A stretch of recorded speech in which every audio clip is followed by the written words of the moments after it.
Кандайсыңар жигиттер? Жакшы. Ушинтип жүргөндөрү иштебейсиңерби? Бийлер иштетишпейт бизди. Атың ким? Мыйзам. Сиз иштегенде эмне болмок?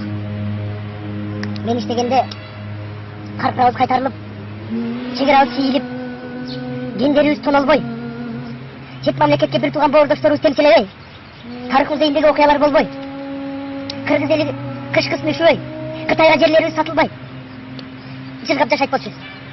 Анан дагы мамлекеттик мекемеде бычакталып өлтүрүлгөн карындашыбыз тирүү болмок. Мыйзам иштебейт дейсиңер. Тигилер мени иштетишпесе, эмне кылайын? Бул жактын аты ким? Адилет.